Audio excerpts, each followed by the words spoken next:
si Robin Hood Padilla, ang dami po na pumuna sa kanyang sinabi. Pinagtatawanan po, pero naging pagkakataon po to ni Senator Robin Hood para po lalong bumida. No? Alam naman po natin na ngayon po si Senator Robin Hood ay number 1 po sa survey pagdating po sa sa may senatorial election. Okay.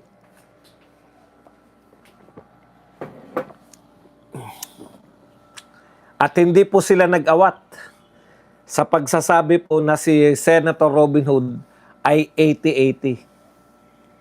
Pero, eto naman po ay naging pagkakataon ni Senator Robin Hood para makapagpaliwanag na ang tinutukoy niya yung dapat na papel ng prosecution. Ang ganda po ng binitawan ni Senator Robin Hood. Imbes na madayok-yok niyo siya, lalo pong nag-shine. Lalo pong bumida ang ating pong bida, no? Okay. Ano ba yung sinasabi mo na yan na lalong bumida si Robin Hood?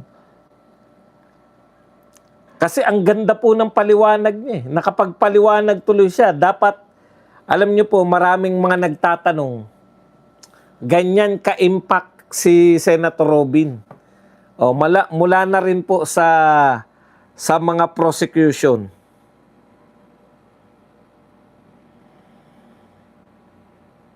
Nalilito ko sa aking mula na rin po kay Lorna.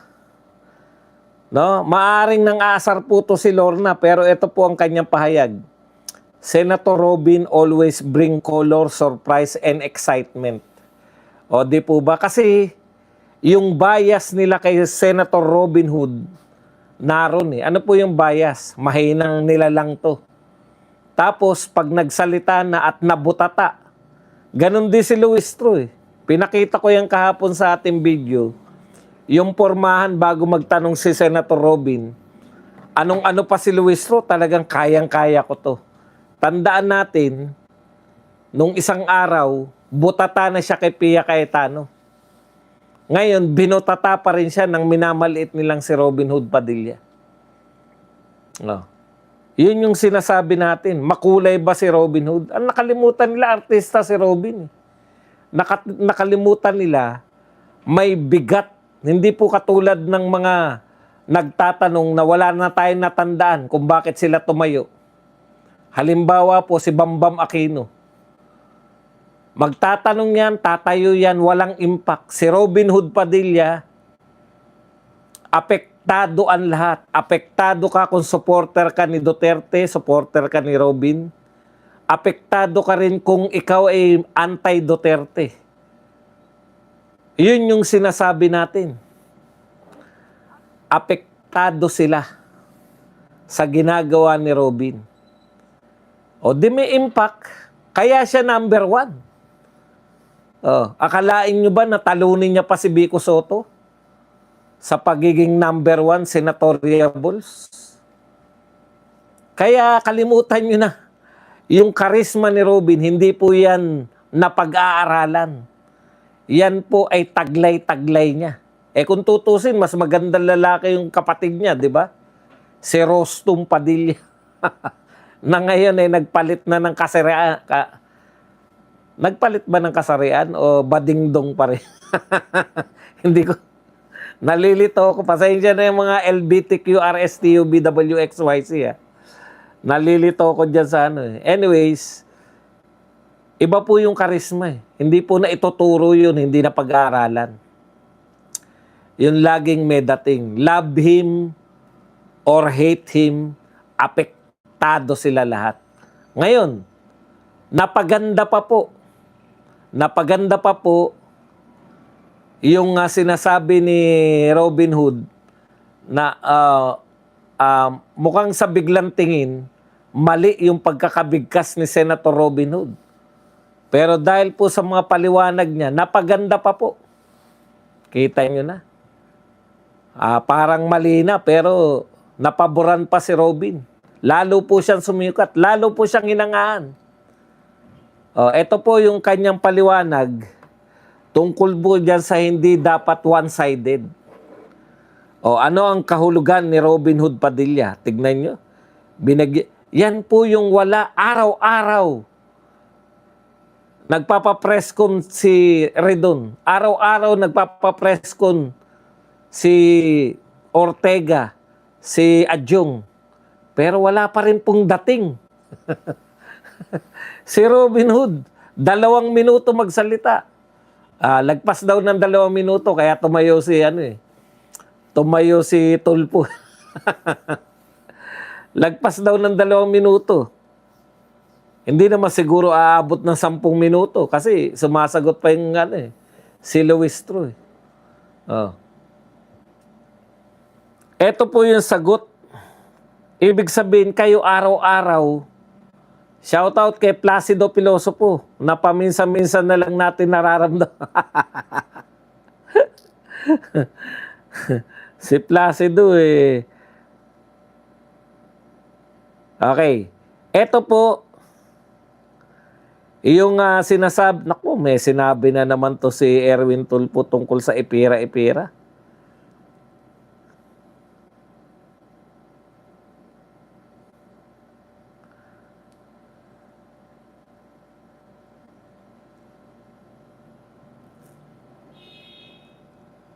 Asan na ba yung sinabi ni Robin Hood? Sandali lang Nakapagpaliwanag tuloy na maganda-ganda si Robin Hood. Ito po, kaibigang Ginang Luistro, ang hustisya po ay neutral. Ang tungkulin ng prosecution, piskal, hindi para manalo. O, kita nyo? Kundi para sa katotohanan at proteksyon ng inosente.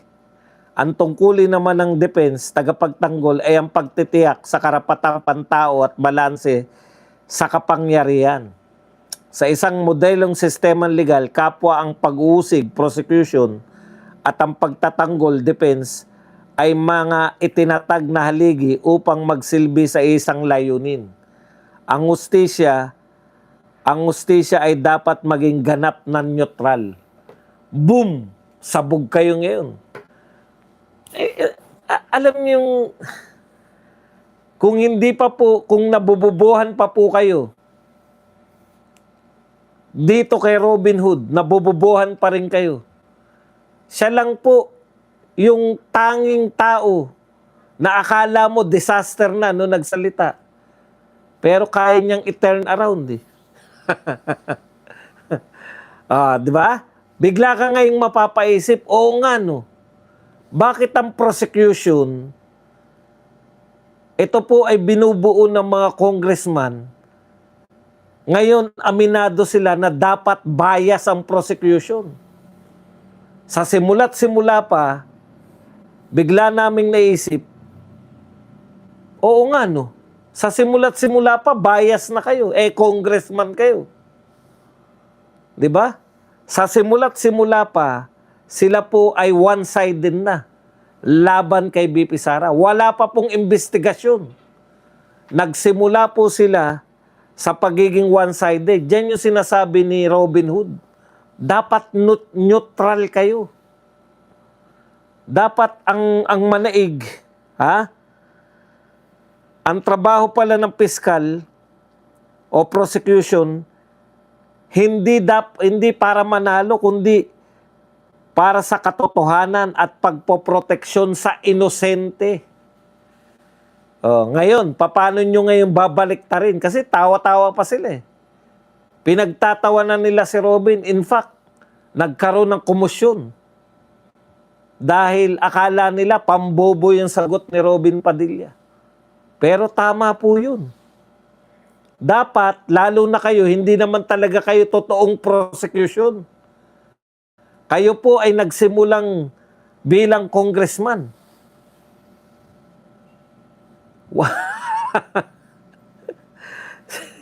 Ang tanging congressman lang po na pwede maging one-sided, si Tabi lang kasi one-sided talaga yun.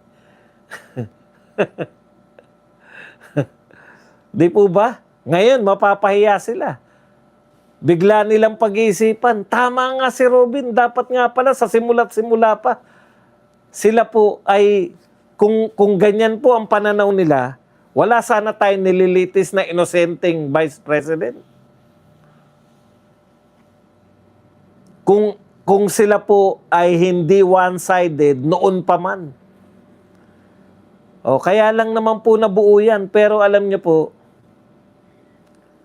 ito ang katotohanan. Ang katotohanan po, nagsimula sila, one-sided na sila. Naghanap sila ng ikakaso kay BP Sara. Hanggang ngayon, naghanap pa rin po sila ng ebidensya.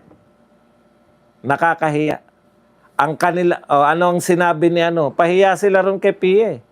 Do your job. Ano yung sinabi ni Pia Cayetano? Do your job. Maghanap kayo ng mga testigo na reliable. Yung testigo na may personal knowledge. Yung unang 3 po na testigo nila, wala pong personal knowledge sa mga nung panahon na naroon. Yan po ay, ang palusot po nila, pag-iimbestiga nila bilang NBI. Ang dami pong kalahok nun. Bakit kung sundan natin yung sinasabi ni Robin Hood, kung kayo po ay gusto talaga ninyo ng katarungan, isa man lang dun sana hinarap ninyo. Isa man lang dun sa mga taong nakarinig, naroon, participant, ang iniharap ninyo dyan sa Senado. Bakit po mga taga-NBI ang hinarap nyo? Very obvious. Napaka-obvious naman kung ano po yung papel ng NBI under Matibag.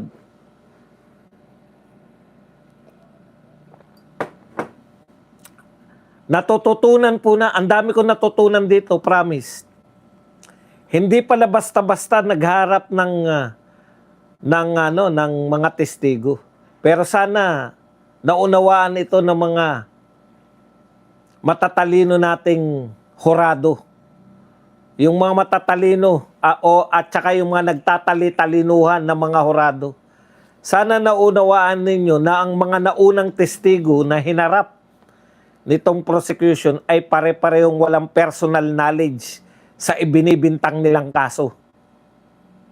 Wala po. Pati dokumento. Saan ka nakakita ng dokumento na walang notaryo?